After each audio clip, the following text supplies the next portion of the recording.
Thank you so much. I'm honored to be here, and as you know, today is stories about rising above challenges. So I thought because we have some kids in the audience, we might start with one that could be happening or could take place anywhere.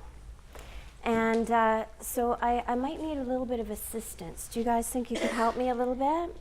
Okay. And adults, of course, as well. So if you can start and do this action and do click with me. Click. Oh, you're good. Ready? All together. Click. Oh, it's so good. Next one is this. Creak. Creak. Oh, you're good. And this one? Click. Creak. And the last one is clack. And it goes like this. Clack. Okay, are you ready? Abbey had a monster in her closet. She was sure of it. And every night when it was time to go to bed, Abbey did not want to go to sleep. She tried everything possible to stall. She would say things like, I'm hungry, could I have a snack?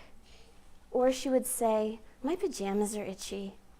Or she would say, could we have another story?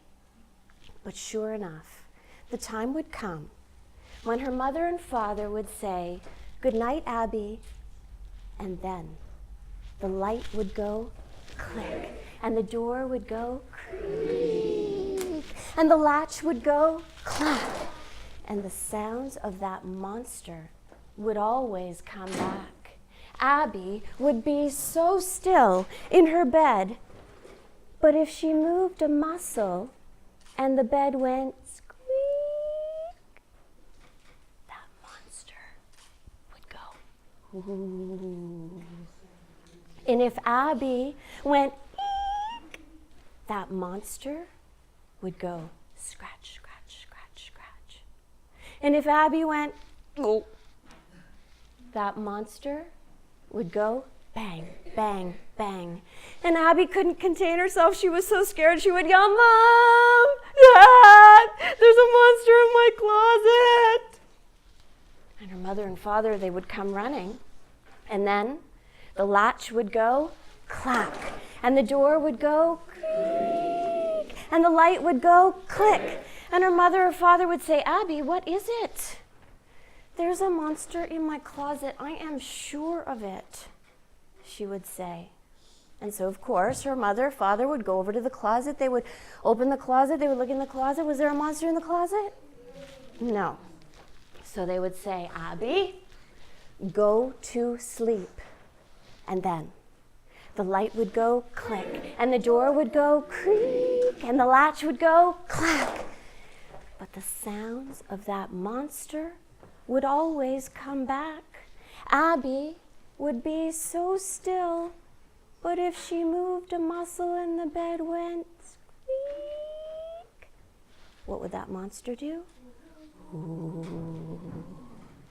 And if Abbey went eek, that monster would go scratch, scratch, scratch, scratch, scratch. And if Abbey went ooh, that monster would go bang, bang, bang. You got it. And Abbey couldn't contain herself any longer. She would yell, Mom! Dad, there's a monster in my closet!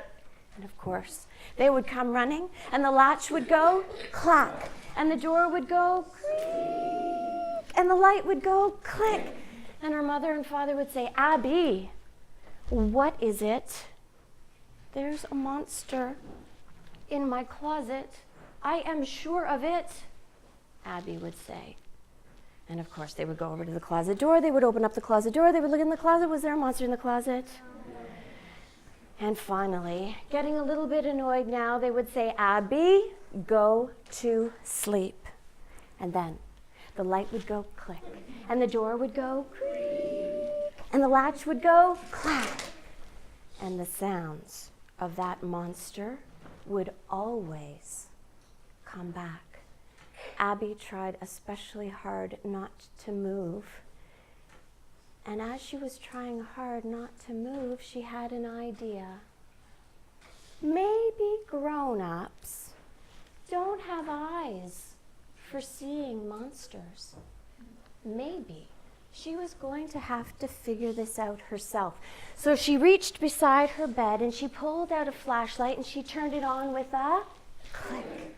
And she got out of bed, but as she got out of bed, the bed went squeak. And of course, that monster went ooh. And so Abbey went towards the closet, and as she went towards the closet, the floorboards went creak. And that monster went scratch, scratch, scratch, scratch, scratch. And just before she lost her courage, she flung the door open. She shone the flashlight. There was about 10 monsters. She screamed, closed the door, dropped the flashlight. She ran back to bed, and when she looked back, there was no monster coming out of the closet, but there was a piece of paper that sailed out of the closet door and landed in the light of the flashlight.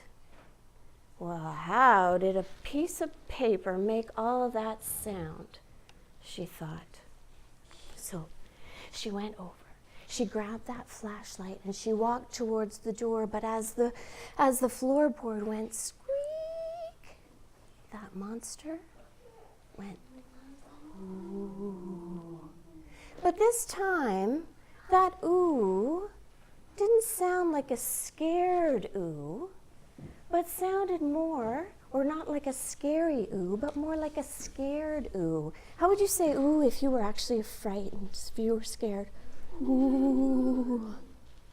So Abbey thought maybe what was in her closet was more frightened than she was. So she opened up the door, and when she opened up the door, she shone that flashlight. She saw those 10 monsters, but they were 10 pictures of monsters.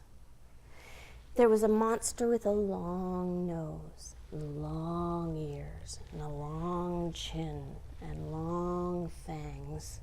And there was another monster with a tiny little scrunched up nose, and tiny little scrunched up eyes, tiny little scrunched up ears. And that's when she heard the scratch, scratch, scratch. But there were no claws on the door. That scratch, scratch, scratch sound was actually the sound of a pencil on a piece of paper. So she looked back into the back of her closet and she saw 2 pointy blue knees and 2 pointy blue ears and 2 pointy blue toes hiding behind a sketchbook. That's when Abbey met Obley, the monster that did in fact live in her closet.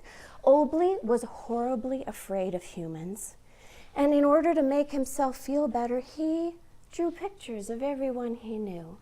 Oh, the picture with the long nose and the long ears, that was his Uncle Herbert. And the picture of the tiny little scrunched up face, that was his cousin Jack. And you know that sound? Bang, bang, bang, bang. That was the sound of Obley's little foot trembling and hitting the side of the closet door. Abbey saw how frightened he was, so she went to her desk and she pulled out a sketchbook and she sat next to Obley and started drawing pictures of everyone she knew. She drew a picture of her mother and her father and her Uncle Bob. Well, Abbey and Obley became the best of friends. And from that day on, as soon as bedtime approached, Abbey would say things like, I think I'm tired. I think I'll go to bed early. Or she'd say, I did my homework, I brushed my teeth, I got my pajamas on, I don't really feel like a story, good night. Because Abbey knew that as soon as her mother and father said good night, and the light went click, and the door went creak, and the latch went clack, oh, the sounds of Abbey and her new very best friend Obley would always